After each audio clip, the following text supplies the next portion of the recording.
Vamos a tratar de lo siguiente. Les recuerdo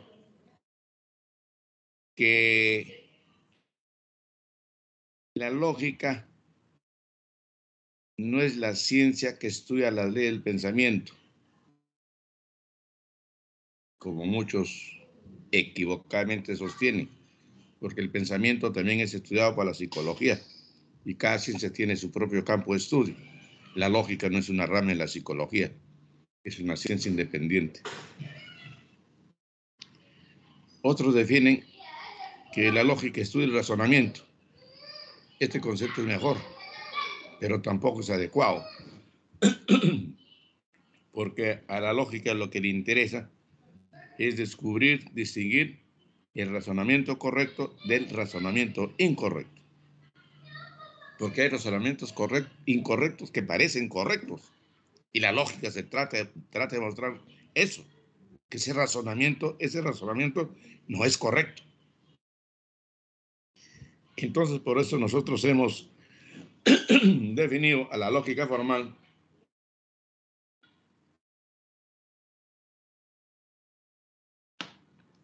que el objeto de estudio de la lógica formal es pues el estudio de los principios y métodos que se utilizan para distinguir el razonamiento correcto o bueno del razonamiento incorrecto o malo.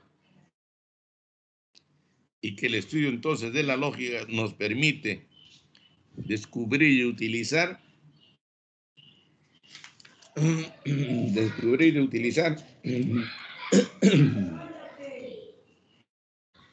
criterios para establecer la verdad de los argumentos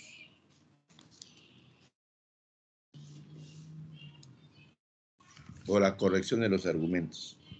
Esa es la lógica formal. Entonces la lógica jurídica, le repito, porque se hemos hecho en la clase anterior,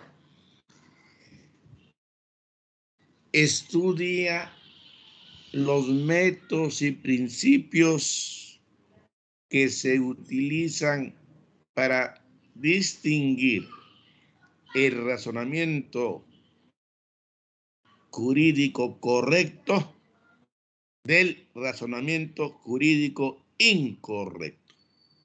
Entonces, el estudio de la lógica jurídica nos ayuda a descubrir y utilizar los criterios de corrección de argumentos jurídicos.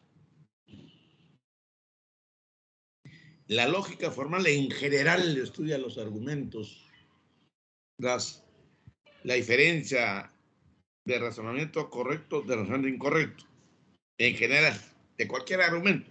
En cambio, la lógica jurídica, la diferencia del razonamiento jurídico correcto del razonamiento jurídico incorrecto. Entonces, lo que la lógica le interesa, jurídica le interesa, los argumentos jurídicos. Argumento jurídico es una resolución del juez, pero no cualquier resolución, no los decretos, porque son de meros trámites, sino un auto, una sentencia. Ahí hay razonamiento jurídico. Entonces, con la lógica jurídica nos permite ver si ese razonamiento jurídico que ha hecho el juez es correcto o es incorrecto. Si es incorrecto, se trata de un argumento inválido, no tiene validez. No tiene validez ese auto, no tiene validez esa sentencia.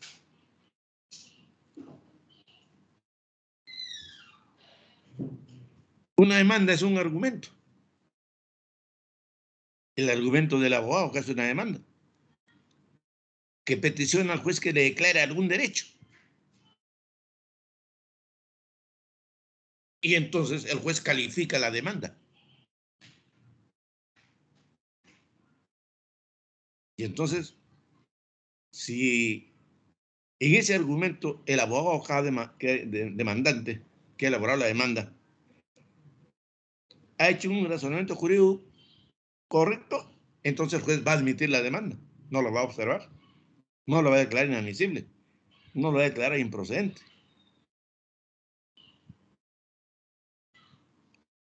Pero si el abogado, al redactar la demanda, hace un razonamiento jurídico incorrecto, el juez al calificar la demanda lo va a rechazar. Miren entonces la importancia de la lógica jurídica. Igual, en todos los procesos. Proceso laboral, proceso administrativo, proceso constitucional, proceso penal. Todos son razonamientos. Eso es lo que le interesa a la lógica. Distinguir, diferenciar el razonamiento jurídico correcto del razonamiento jurídico incorrecto. Por eso, en los procesos civiles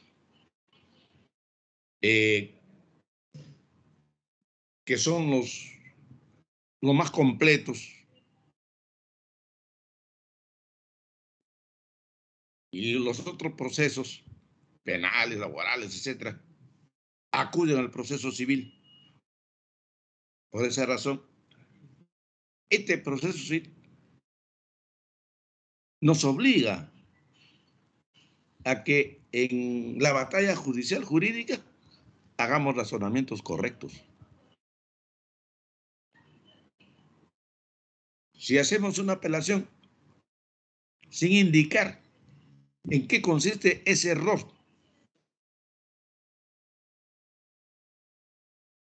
en qué consiste ese razonamiento incorrecto, ese razonamiento jurídico incorrecto del juez, nos rechazan la apelación. La norma lo dice. Si hacemos una demanda con un razonamiento jurídico incorrecto, el juez nos rechaza. Y hay remedios para eso. Están las excepciones, que se puede corregir. ¿No es cierto? El juez puede declarar inadmisible o improcedente, porque encontró eso, ese razonamiento incorrecto del abogado que hizo la demanda.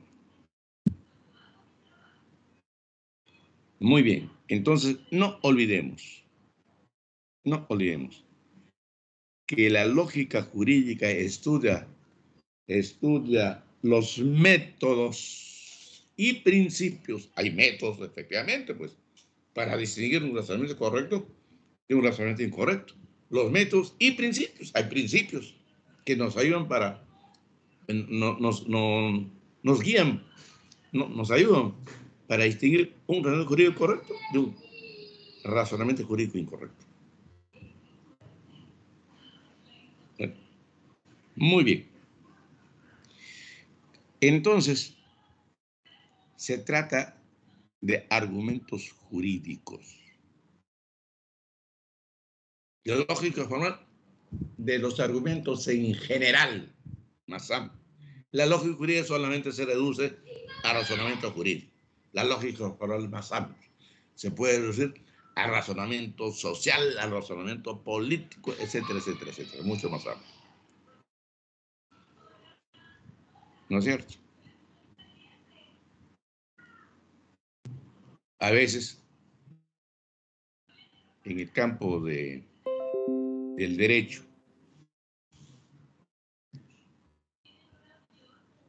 el juez, por X razones, puede por ejemplo, porque no es idóneo para el cargo, entonces adolece de ignorancia inexcusable y dicta una resolución sin razonamiento jurídico. U otros, siendo idóneos, están preparados para ejercer el cargo, entonces de manera adrede, consciente, dictan una resolución aparentemente correcto, para beneficiar a uno u otro justiciable. Entonces la labor del abogado es decirle, señor juez, usted ha hecho un razonamiento incorrecto por esto, por esto, por esto y por lo otro. O cuando apela, el superior tiene que darle la razón. Y al revés, si es una resolución, un auto, una sentencia escrupulosamente hecha, donde no hay nada que objetar desde el punto de vista del razonamiento jurídico, ¿qué vamos a apelar? Pues seríamos torpes en apelar.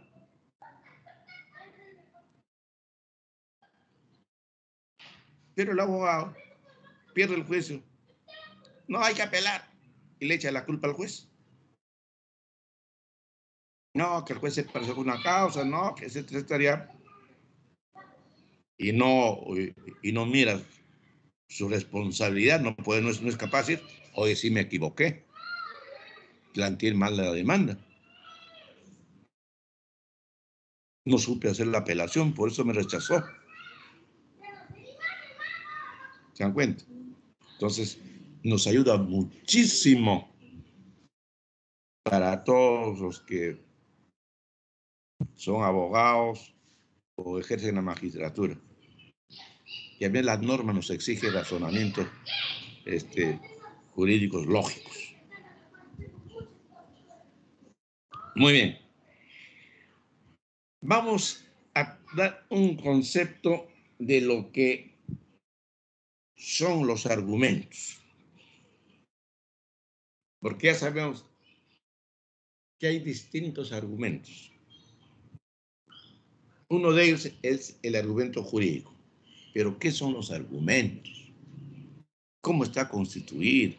¿Cuáles son sus partes? ¿Cómo pueden esas partes estar ubicadas en el argumento? ¿Cómo hacemos para reconocer las partes de ese argumento? Para luego llegar a la conclusión si ese argumento es válido o inválido. Y así como hemos aplicado nosotros el concepto de lógica formal, lo hemos trasladado al concepto de lógica jurídica, igualito los argumentos. Tenemos que saber entonces qué es un argumento. Muy bien. A ver, tomen un papel y un lápiz o un lapicero. Esa va a ser mi pizarra y mi plumón. Y ustedes van a ser los que salen a la pizarra al frente. ¿Ya? Yo les voy a preguntar. A todos con su lapicero y su papel que en la mesa o están trabajando. Ese es mi pizarra. Ustedes están al frente escribiendo en la pizarra. Escriban.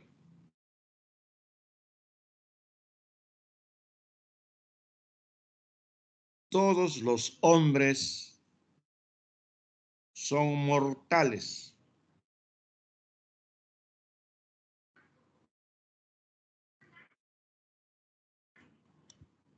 Abajo, en la otra línea. Sócrates es hombre.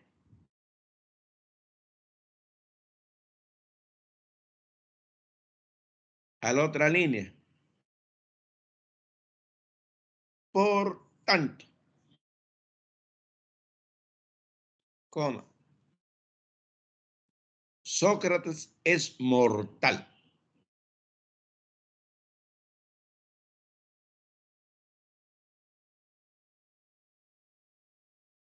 Muy bien. Ese es un argumento. Vamos a analizar.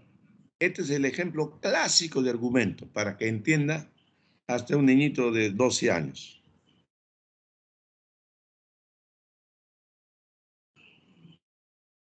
Este es un argumento que tiene 3 proposiciones.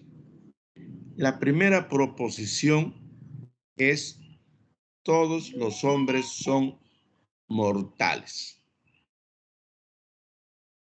La segunda proposición es: Sócrates es hombre. Y la tercera proposición es: por tanto, Sócrates es mortal. Entonces ya sabemos que el argumento está compuesto por proposiciones. En el caso del ejemplo, por 3 proposiciones.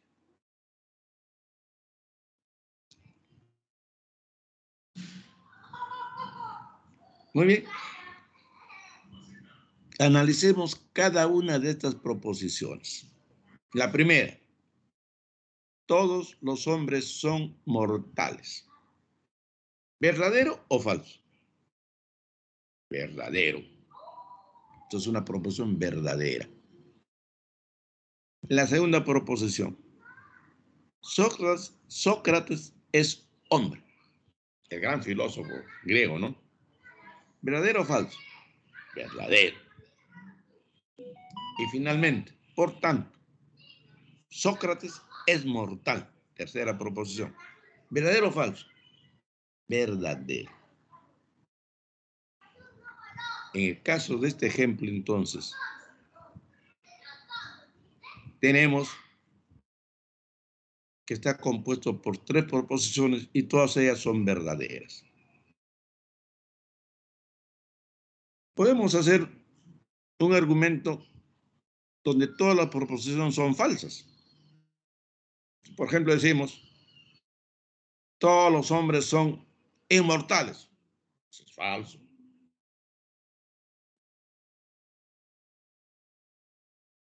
Sócrates es un elefante. Falso. Por lo tanto, Sócrates es inmortal. Falso. Pero es un argumento en donde las proposiciones todas son falsas. De aquí sacamos una primera conclusión. Todas las proposiciones que integran un argumento son o verdaderas o falsas. No hay término medio. O verdaderas o falsas. Muy bien. Ahora, ¿qué cosa es la inferencia?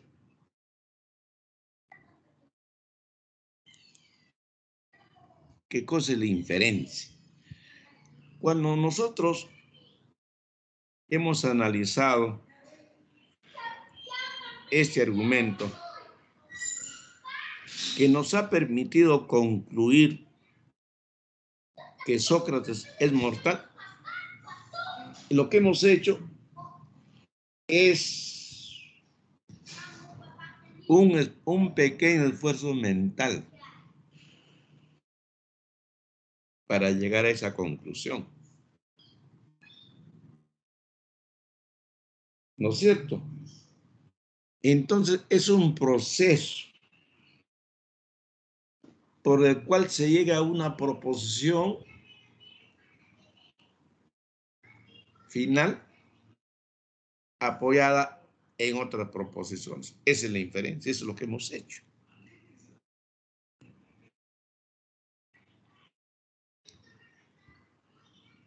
Seguimos analizando este argumento. Si nosotros decimos, por ejemplo, que el argumento es la suma de proposiciones,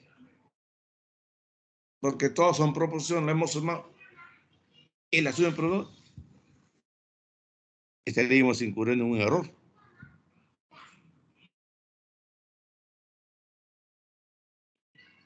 Ese argumento tiene una estructura, no es la suma mecánica de la proposición, tiene una estructura. Y esa estructura está compuesta por una conclusión, y por, en este caso, dos premisas.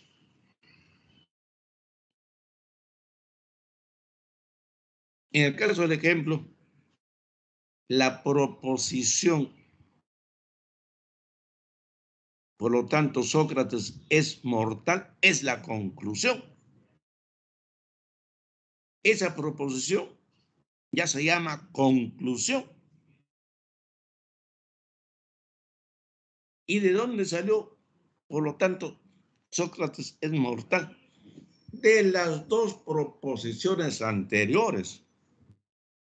que nos permite llegar a esa conclusión. Claro, todos los hombres son mortales. Sócrates es hombre, por lo tanto, Sócrates es mortal. Esas dos premisas, perdón, esas dos proposiciones nos han dado razones o fundamentos para llegar a esa tercera proposición, que es la conclusión. Entonces, las otras dos proposiciones se llaman premisas.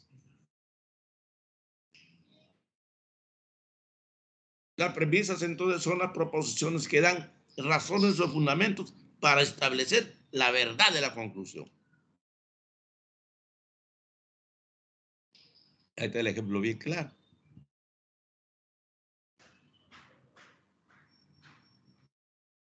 ¿No es cierto?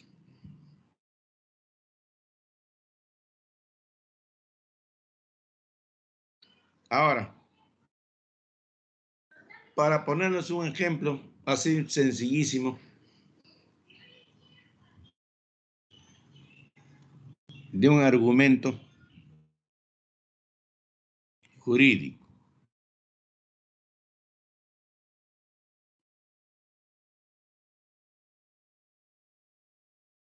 Digo, el artículo ciento tanto, no recuerdo, del Código Penal establece 15 años de pena privativa de libertad a quien mata a otra persona. Una proposición.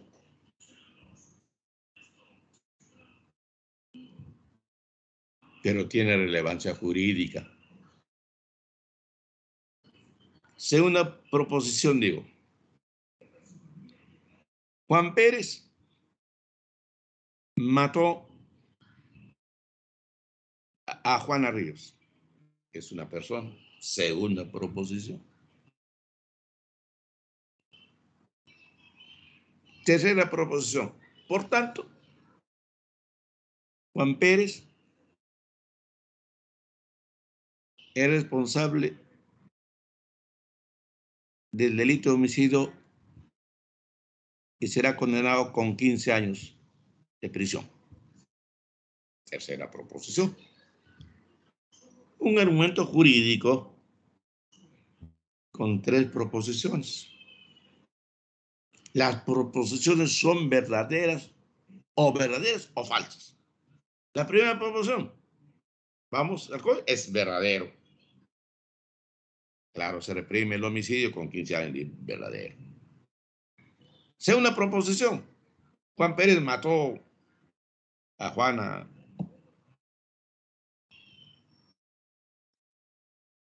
¿Verdadero o falso? Ya se llegó por la prueba, efectivamente, porque mató, ¿no?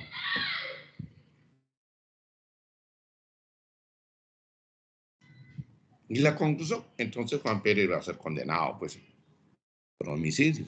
Como todo homicidio, aquí ya hay pena. Un argumento jurídico. Las dos primeras serían las premisas y la última la conclusión. La conclusión está porque recibe el apoyo de las dos premisas.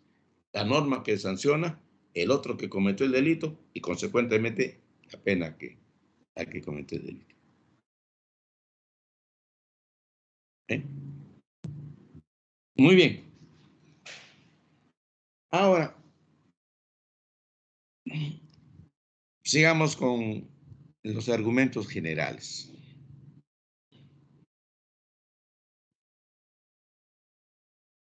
El argumento más simple es aquel que tiene una premisa y una conclusión. Ese es el más simple. Una premisa y una conclusión. Ejemplo. A ver, todos están en la pizarra. Escriban.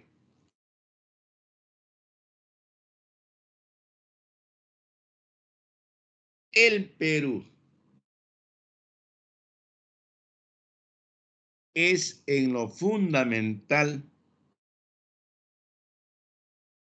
un importador de granos.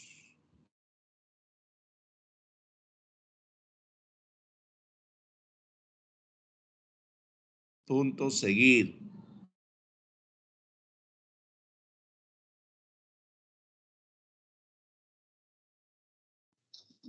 Doctor, no lo escuché bien. ¿Puede repetir la Ya, oración nuevamente, por favor? muy bien, ya, con gusto.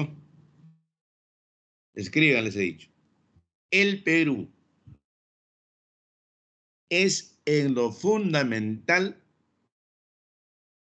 un importador de granos.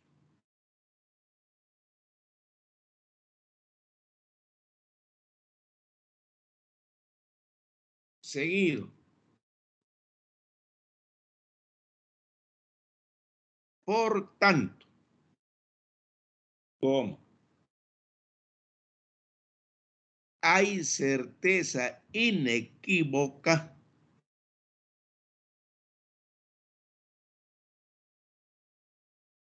de que la nación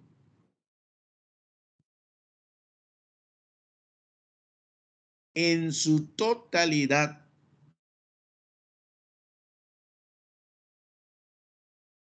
mejora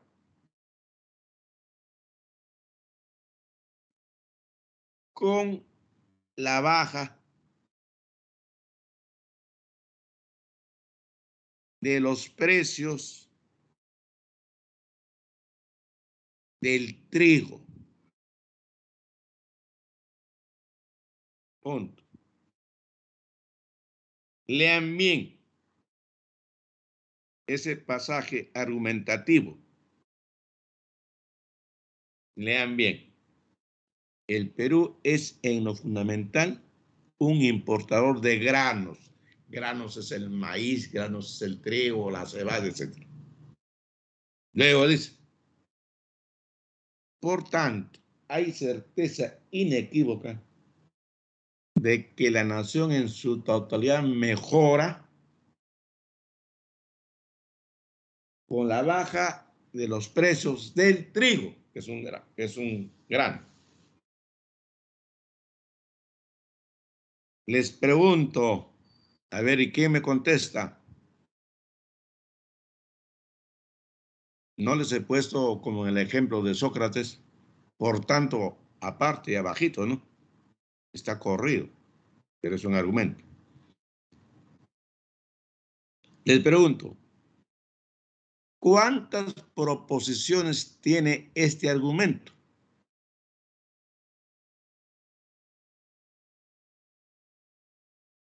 No se olviden que las proposiciones son o verdaderas o falsas. ¿Cuántas proposiciones tiene este argumento?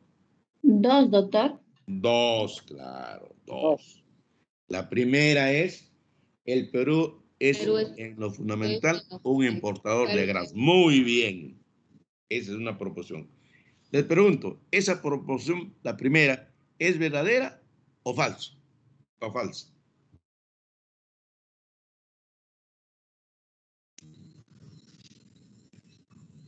Es verdadera. Verdadera, porque nosotros el Perú importa, trae el extranjero granos.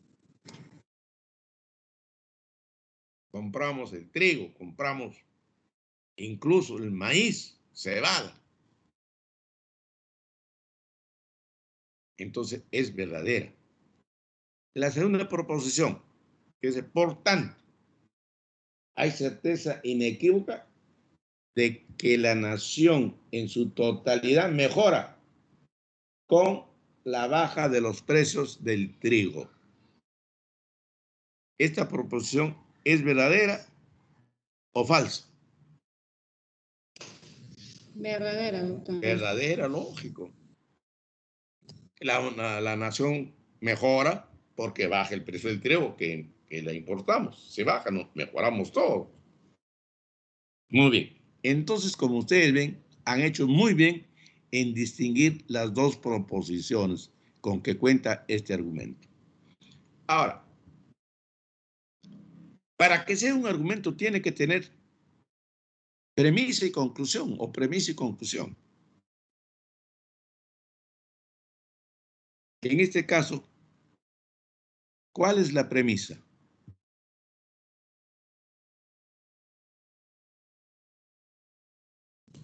El No Perú tienen. es en lo fundamental un Perfecto. importador. Perú es uno, muy bien. Esa es la premisa. ¿Y la conclusión? ¿Que el Perú es importador? La No, certeza esa es la premisa. que haya certeza inequívoca de que la nación mejora con la baja del precio del trigo. Perfecto. Esa es la conclusión. ¿Por qué es premisa? Premisa es porque esa profesión está dando razón, está dando una razón, un argumento para establecer la conclusión. Claro, si el Perú importa granos y con la baja de los precios del trigo, la nación mejor nos está dando razón para establecer esa conclusión. Entonces, miren, es un argumento simple, una premisa y una conclusión. Aquí vemos que la premisa está enunciada primero y luego la conclusión. Pero también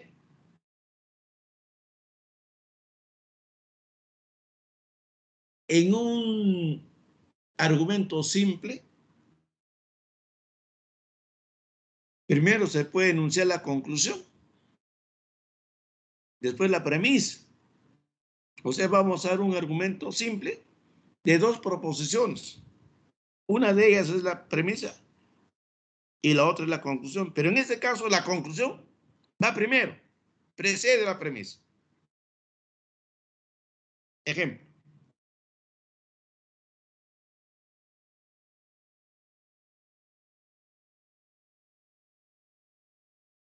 Escriban. Todos están en la pizarra, escriban.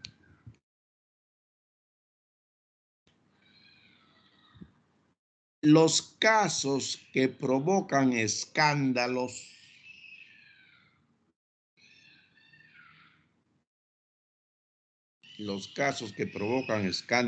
coma,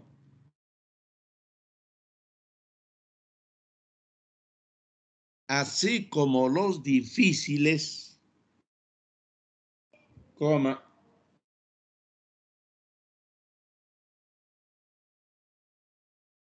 perjudican la aplicación de la ley.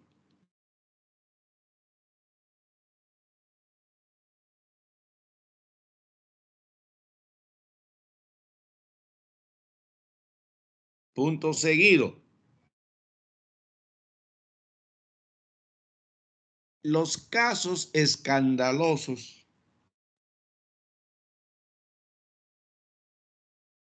se llaman así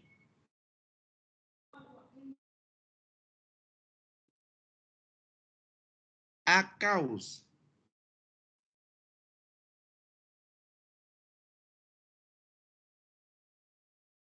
de algún accidente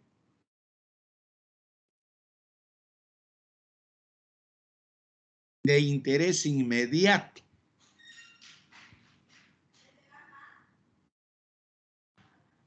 o sobresaliente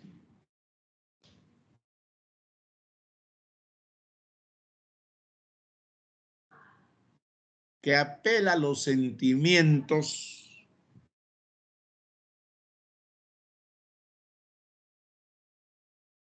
y distorsiona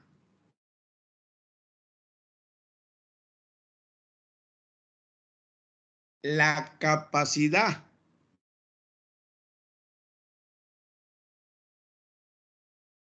de apreciación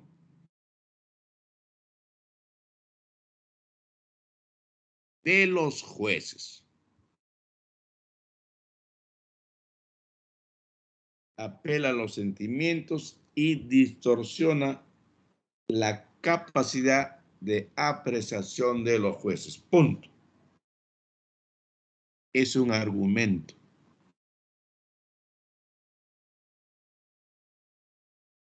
como vemos, con relevancia jurídica, ¿no? Porque habla de los jueces, ¿no? Y de los casos que provocan escándalos. Hay casos que provocan escándalos, pues. ¿No? Que se haya violado una niñita de 3 años. Caramba. Todo el mundo está interesado, todo el mundo condena ese acto reprochable, etcétera, etcétera, ¿no?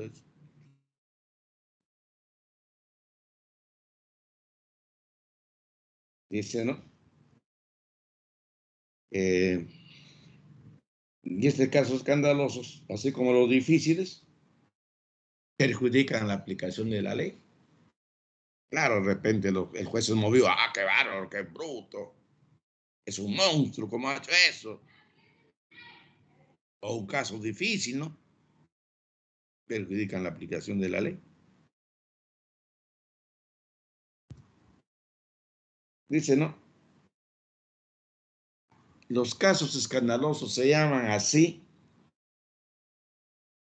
por causa de algún interés, de algún accidente de interés inmediato. Claro, hay un interés inmediato. O sobresaliente,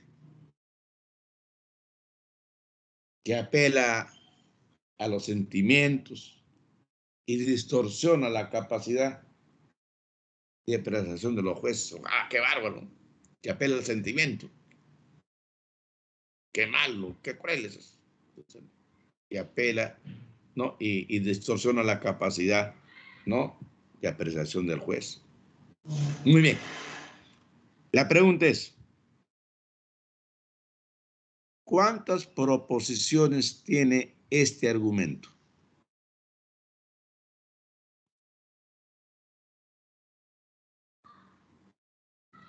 A ver. 2, doctor.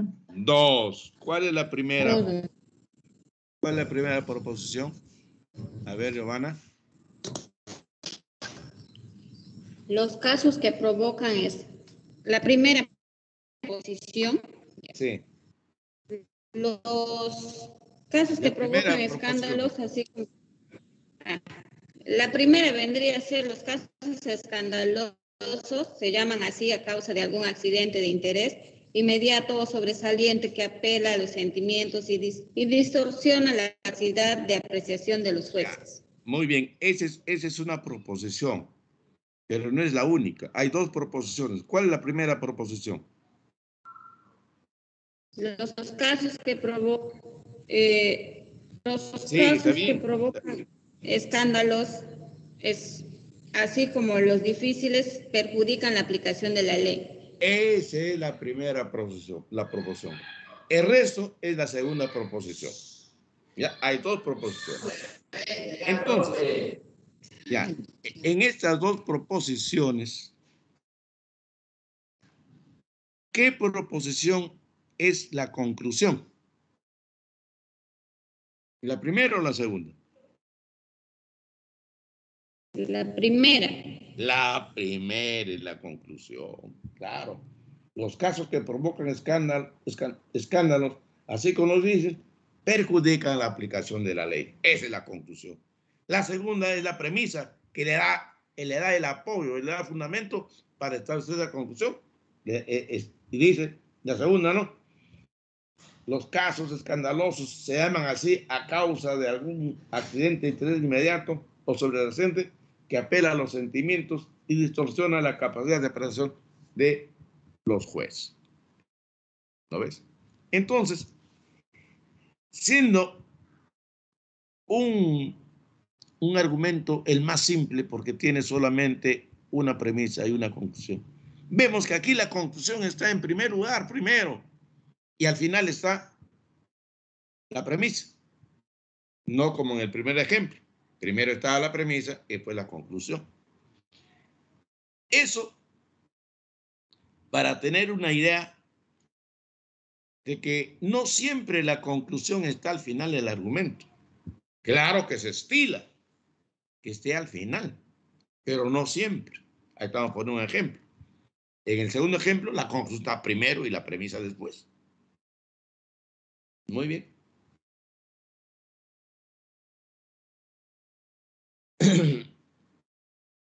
Ya, entonces hemos visto primero el argumento más simple. Una premisa, una conclusión. Hemos puesto dos ejemplos. En un caso primero va la premisa y en otro caso primero va la conclusión. Ahí está clarísimo. Y además eso también está en la separata. Ahora, hay argumentos cuyas premisas y conclusión se enuncian en la misma oración.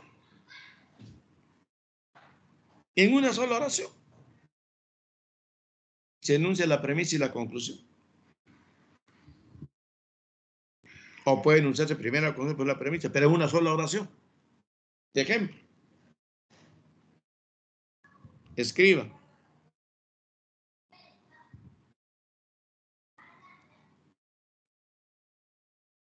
Como las sensaciones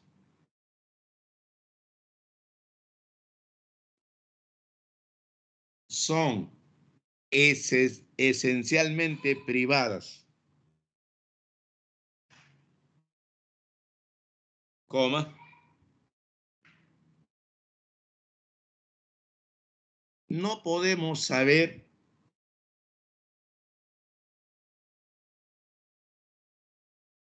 cómo es el mundo para otras personas. Punto. Repito, una sola oración en donde están enunciadas la premisa y la conclusión. Como las sensaciones son esencialmente privadas, coma, no podemos saber cómo es el mundo para otras personas. A ver, en esta sola oración, ¿cuáles son las proposiciones que la integran? ¿Cuál es la primera proposición? Desde el inicio, ¿cuál es la primera? Como las sensaciones son esencialmente privadas, sería una. Esa es la primera proposición. Hasta ahí nomás. Esa es la primera proposición. La segunda. No podemos saber cómo es el mundo para otras personas. Esa es la segunda proposición. ¿No es cierto? El argumento hay que entenderlo, pues efectivamente las sensaciones son eminentemente privadas. Yo tengo en este momento la sensación de calor. Otro puede tener la sensación de frío. Yo puedo tener una sensación de amor, estima a una persona. Otro puede tener la sensación de odio a esa misma persona. Porque las sensaciones son esencialmente privadas, nos pertenecen a nosotros.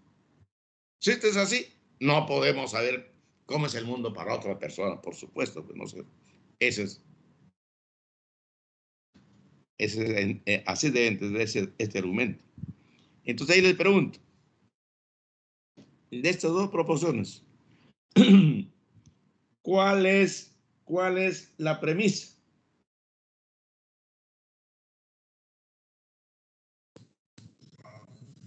La premisa, repito, es la proposición que otorga razones o fundamentos a la conclusión. ¿Cuál sería la premisa? Como las sensaciones son esencialmente privadas. Muy bien, esa es la premisa. ¿Cómo las sensaciones son eminentemente privadas? Y la conclusión. No podemos saber cómo es el mundo para otras personas. Muy bien, Joanita. Esa es la conclusión. No podemos ponerlo, por lo tanto, podemos poner imaginariamente. No podemos saber cómo es el mundo para otra persona. Muy bien. En este caso, de que en una sola oración esté enunciada la premisa y la conclusión, en el ejemplo que hemos puesto, primero se enuncia la premisa y después la conclusión. Pero también en una sola oración donde hay premisa y conclusión, primero puede enunciarse la conclusión y después la premisa, como en el anterior ejemplo. Esos ejemplos están en la separata, por si acaso.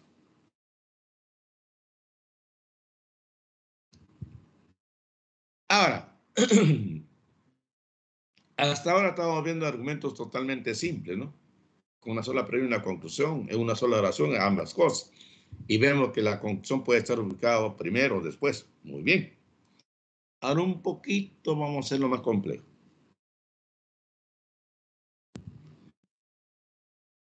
Vamos a hacer argumentos que ofrecen varias premisas en apoyo a su conclusión. Varias premisas. Entonces, cuando se nos presenta este tipo de argumento con varias premisas que dan apoyo a su conclusión, ¿qué debemos hacer?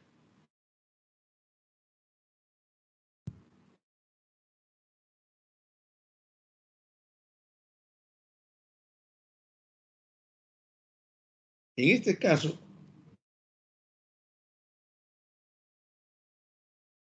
en las premisas se enumeran como primera, segunda, tercera, cuarta, etcétera, premisa. O A, B, C, D, etcétera. Así se enumeran. Así una la premisa. ¿Ya?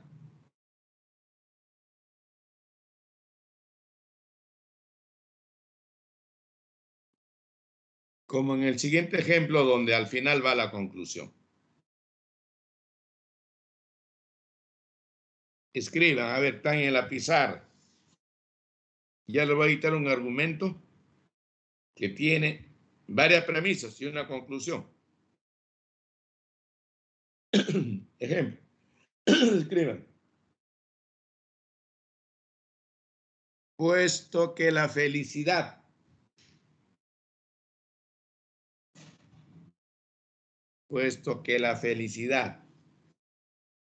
consiste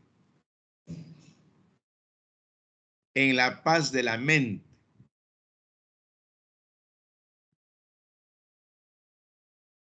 y puesto que la paz mental perdurable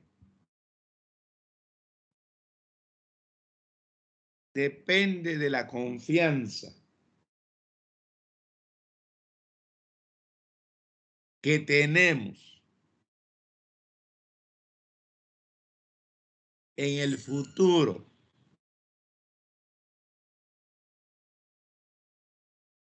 y la confianza se basa en el conocimiento que tenemos de la naturaleza de Dios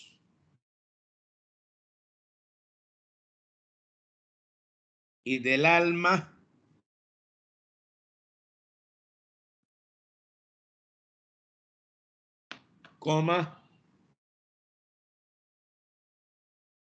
se sigue que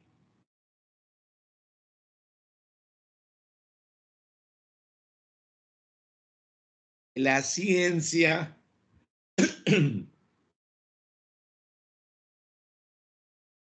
es necesaria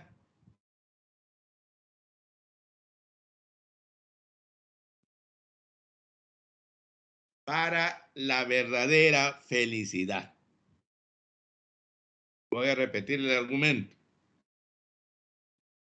Puesto que la felicidad consiste en la paz de la mente y puesto que la paz mental perdurable depende de la confianza que tengamos en el futuro y la confianza se basa en el conocimiento que tenemos de la naturaleza de Dios y del alma, se sigue que la ciencia es necesaria para la verdadera felicidad. A ver, todos están en la pizarra. Indíquenme ustedes, primero, ubiquen ustedes las proposiciones con que cuesta este argumento. ¿Cuántas proposiciones tiene este argumento?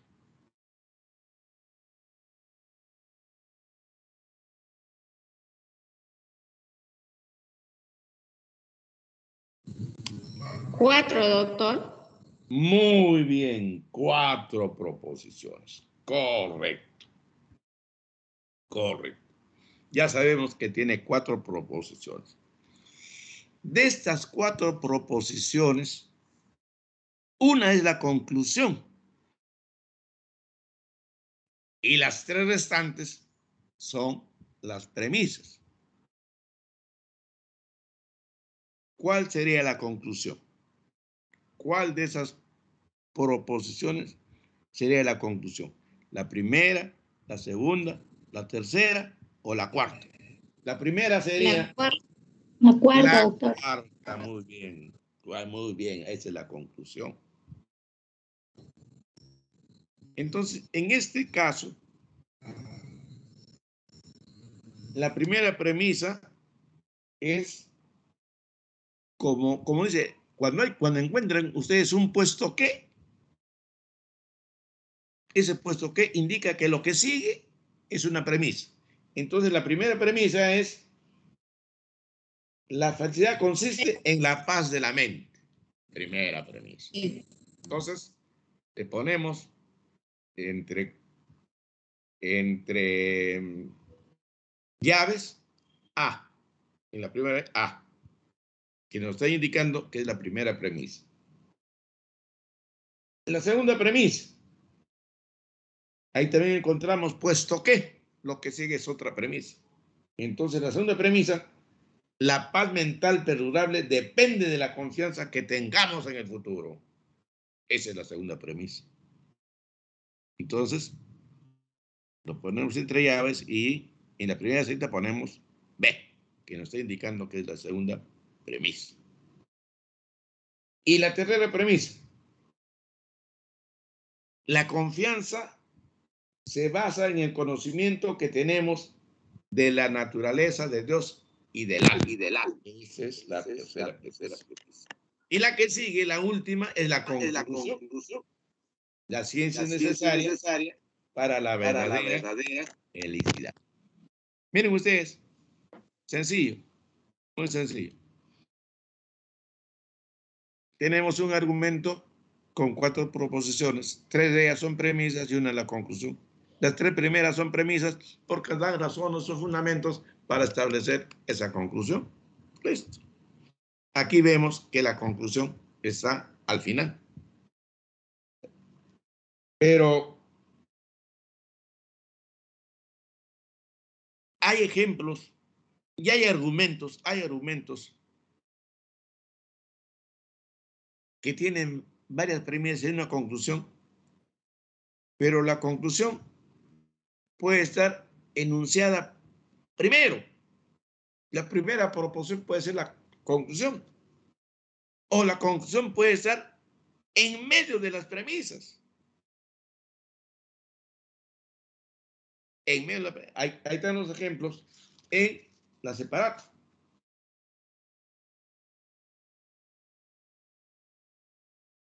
Varias proposiciones. En unos casos está al final la conclusión, en unos adelante, a otros entra la premisa. Ahí están los ejemplos.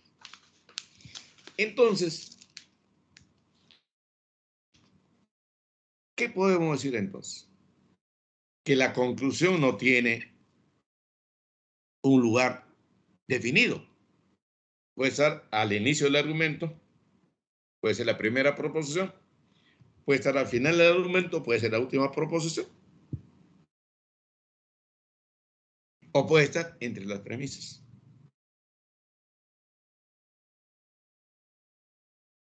Entonces, cuando nos dan un argumento para identificar bien cuáles son las premisas y cuál es la conclusión, bien fácil. Primerito tenemos que ubicar con cuántas proposiciones cuenta ese argumento. Listo. 2, 3, ya lo ubicamos. De ahí tenemos que decir cuáles son las premisas y cuál es la conclusión. Es mejor empezar a distinguir la conclusión.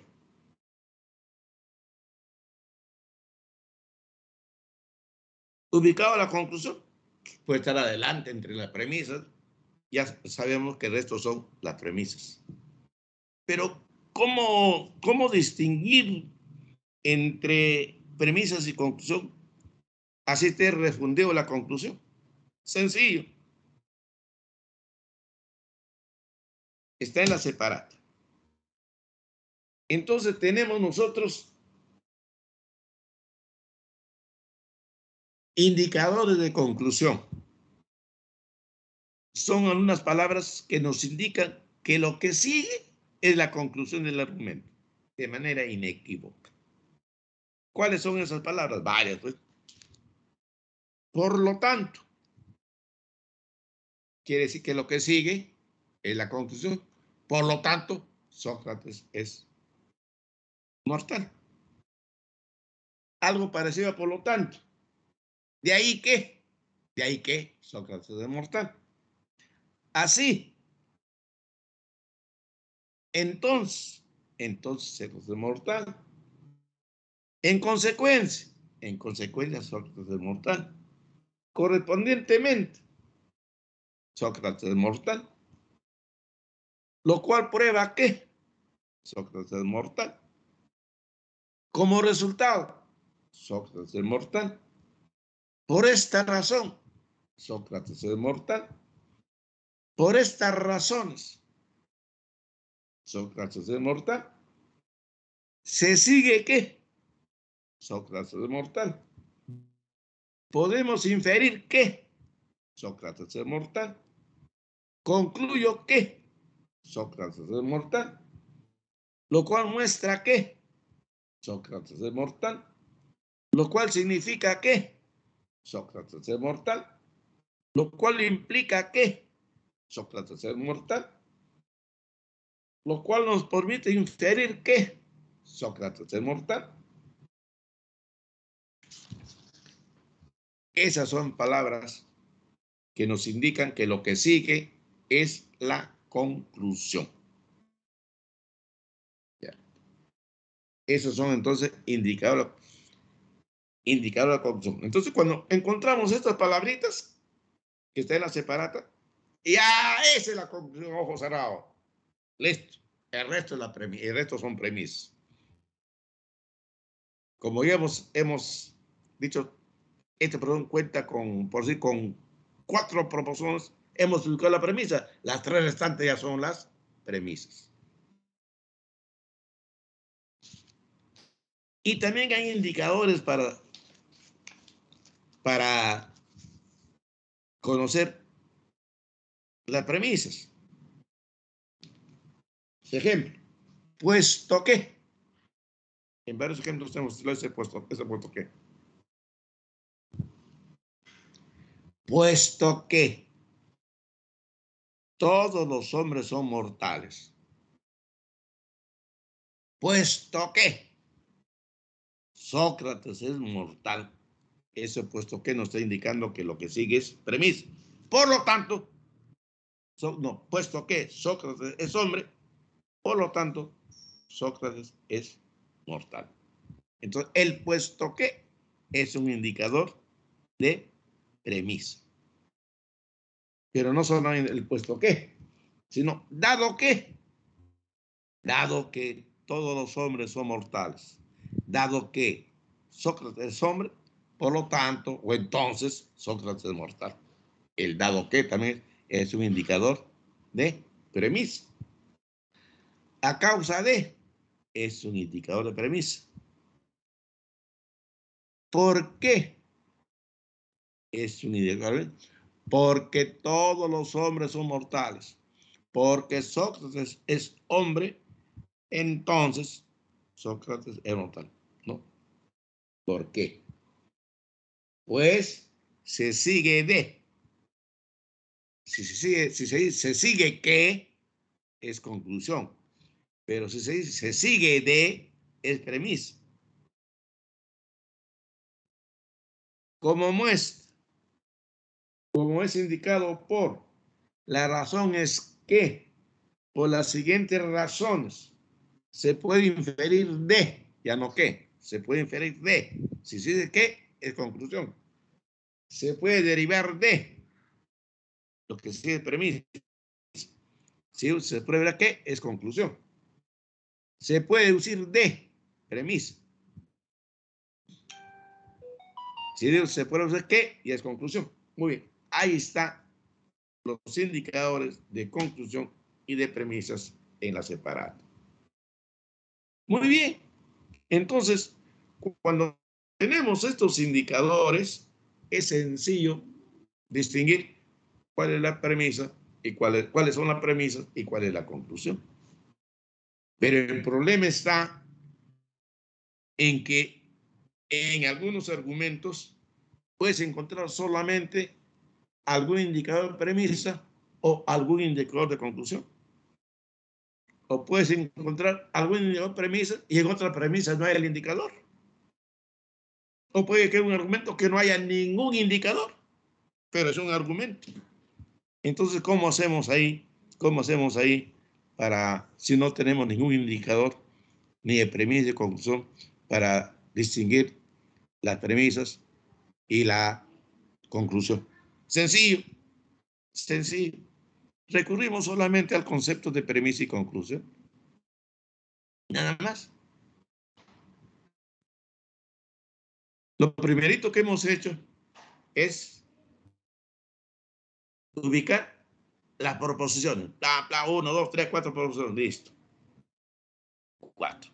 De esos 4 o 5 o 6 conforme hemos identificado el proposición, una de ellas va a ser la conclusión. ¿Cuál es la conclusión? Bien fácil. Es la proposición que recibe los fundamentos o apoyo de las otras proposiciones que son las premisas. Es como las matemáticas. 2 más 2 más 2, 6. Entonces la conclusión es 6. ¿Por qué? Ese 6 está recibiendo el apoyo del 2 más 2 más 2, 6. Es 2 más 2 más 2 más 2, los 3 2 son las premisas. Y da apoyo al 6. Exacto. Y 2, 2 y 2 son las premisas. ¿Por qué? Porque están dando las razones o fundamentos, ¿no? O el apoyo para establecer que efectivamente el resultado es 6. Así igualito. Así que no nos mareemos. Pongamos que no tenemos ningún indicador ni de premisa, acudimos a eso. Primero separamos cuántas proposiciones de ese argumento, luego estudiamos, entendemos el argumento, decía, ¿cuál es la conclusión? De estos 4, la primera es la conclusión, porque el resto lo está apoyando, porque sabemos que la conclusión no tiene un lugar determinado. Generalmente está al final, pues, ¿no? Generalmente, pero no siempre es así. Puede estar al inicio, puede ser la primera proposición, o puede estar entre las premisas, puede estar la conclusión. ¿No es cierto? Muy bien. Ese es lo básico para, ya sabemos lo que es un argumento entonces.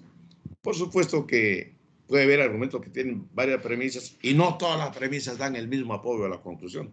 Si una premisa da un apoyo mancomunado, ¿no? Y otras en forma independiente, o ambas en forma mancomunada, o dos premisas en forma mancomunada en apoyo a la conclusión, pero es otra cosa. En eso no voy a incidir. El objetivo de esta clase es de que tengamos conocimiento de lo que es un argumento. Muy bien, ahora, al final le voy a hacer el resumen. En la cuestión jurídica, en todas las sentencias, en todos los autos, siempre la conclusión va al final, lo que resuelve, ¿no? Por lo expuesto se resuelve, dice ya. O la decisión, claro, fundada, infundada, la demanda, hasta el último la conclusión, ¿no es cierto? Y los otros, los considerando, vienen a ser la premisa. Muy bien. Pero en un escrito de demanda, conforme nos enseña el código, o nos obliga el código a establecer un orden, ¿no es cierto? El artículo 424, 425 nos dice cómo debe redactarse una demanda, cuál es el orden. Primero, la sumilla, ¿no? Que es lo que se pide. Después, el juez a quien va dirigido, ¿no? Los datos. Y ahí luego viene lo importante, ¿no? Uno, el petitorio. Que emplaza en el petitorio.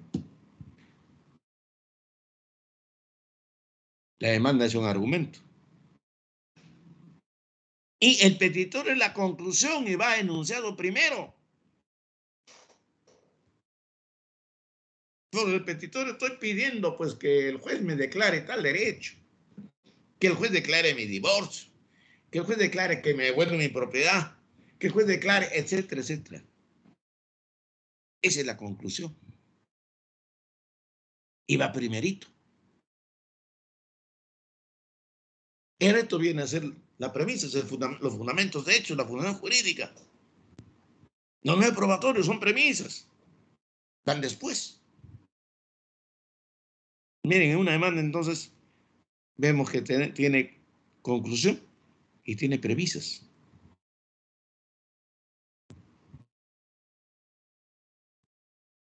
Si la conclusión no es producto, no recibe las razones, sus fundamentos de sus premisas, es un argumento inválido. El juez la va a rechazar. Pero ojo, lo que me interesa aquí es que sepamos que incluso en los argumentos jurídicos la conclusión no tiene un lugar predeterminado. Puede estar al inicio, entre las premisas o al final, al último. Generalmente, como repito, se estira al último, ¿no? Pero en algunas sentencias no solamente hay una conclusión, hay varias conclusiones. Entonces, de una premisa es una conclusión. Esa conclusión sirve de otra premisa. Y otra premisa para otra conclusión. ¿No es cierto? Pero es un argumento. Entonces, lo que la lógica jurídica nos ayuda a analizar esos argumentos para ver si hay una corrección o no. Si se ha hecho un razonamiento jurídico correcto o no. Si se ha hecho un razonamiento jurídico correcto, no hay nada que objetarle. Por contrario, ese argumento es inválido.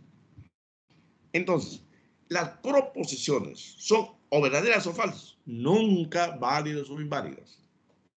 La validez o invalidez corresponde a los argumentos, no a las proposiciones, sino a los argumentos en general.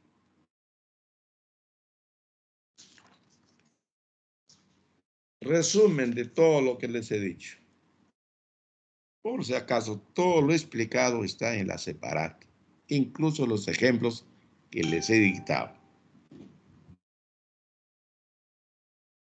Conclusión. Primera conclusión. Un argumento es un grupo de proposiciones, de las cuales una, la conclusión, pretende derivarse o seguirse de las otras que son las premisas. Listo. Ahí está el concepto de argumento.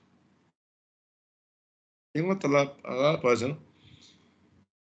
El argumento es un grupo de proposiciones en las cuales una es la conclusión y las otras son la premisa. La conclusión pretende derivarse o seguirse por ser en el apoyo de la premisa. La premisa da el apoyo, fundamento a la conclusión. Listo. Segundo, conclusión. Las proposiciones son o verdaderas o falsas. Nunca válidas o inválidas, porque eso corresponde al argumento. 3. un argumento completo se puede enunciar en una sola oración, pero frecuentemente se utilizan varias oraciones en su formulación, como hemos visto, ¿no es cierto? 4. En la presentación de un argumento, su conclusión puede ir antes o después de las premisas o en medio de ellas, en medio de las premisas. Quinta conclusión. Esto no se explicaba, pero ahorita les explico. Quinta conclusión. La conclusión no puede enunciarse explícitamente. No nos dice, no se escribe. Pero puede aclararse por el contexto o quedar implicada por las premisas enunciadas explícitamente. ¿Verdad? Hay argumentos en donde no se anuncia la conclusión explícitamente. Pero es un argumento, porque tiene premisas. Y esas premisas nos dirigen a una conclusión, que no lo decimos porque es obvio. ¿Cuál es la conclusión? Por ejemplo, si yo digo 5 más 1,5 igual, no le pongo. Pero ya sabemos que sería 5,5. Igualito. La lógica es así, exacta como las matemáticas. Decimos las premisas explícitamente, pero no la conclusión. Ejemplo. Yo digo, el derrame de petróleo en los ríos ocasiona la muerte de peces, de los peces que hay en esos ríos. El derrame de petróleo contamina los ríos.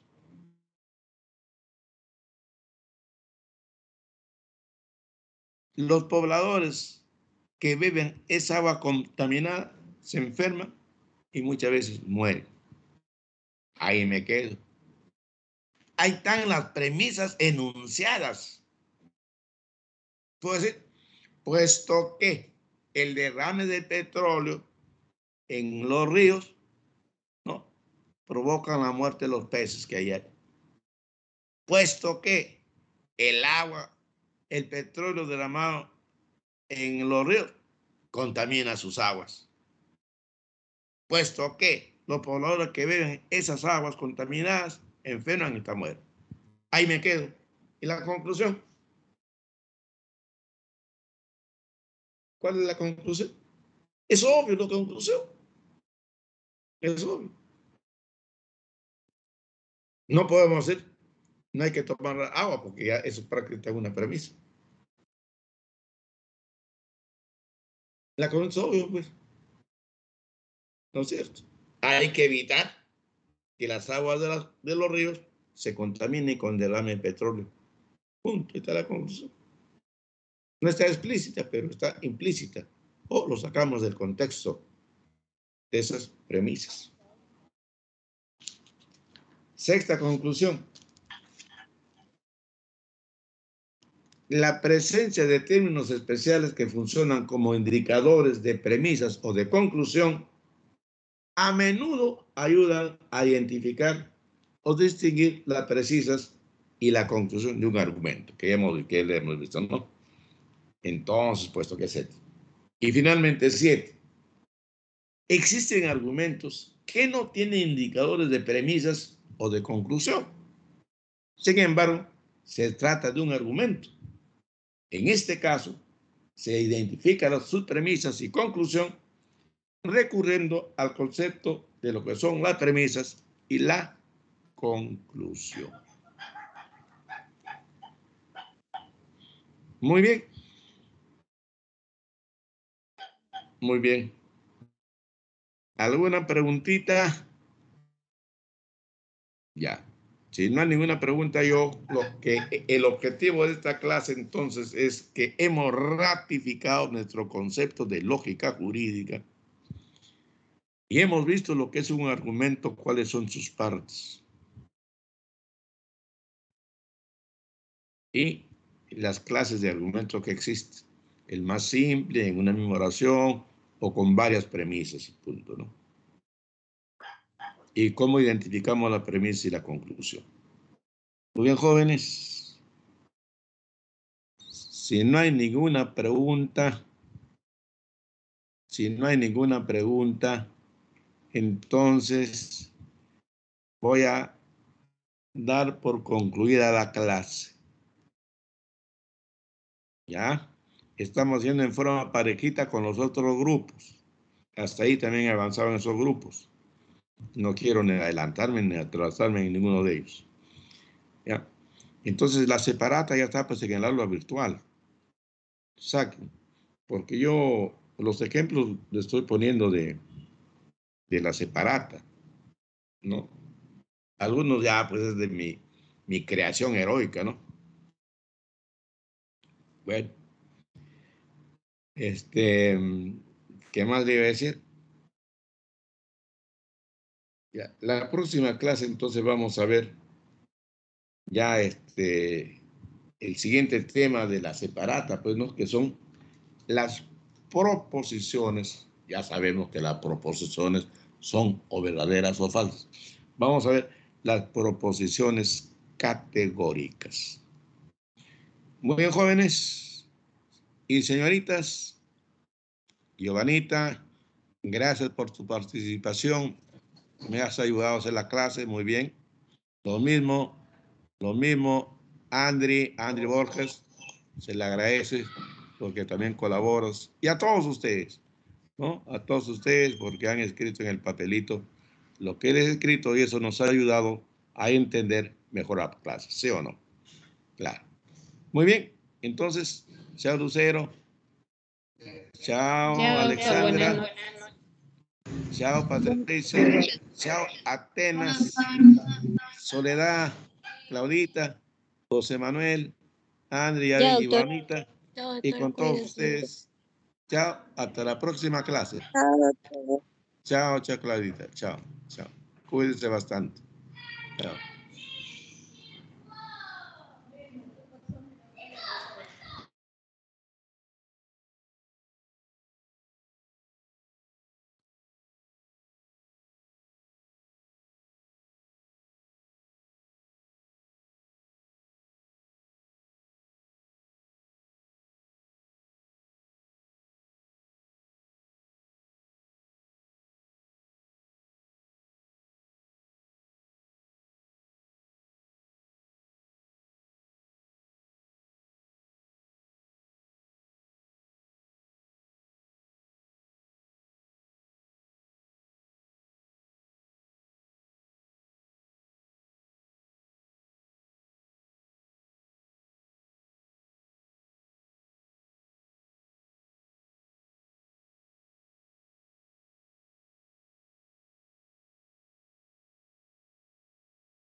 Sí.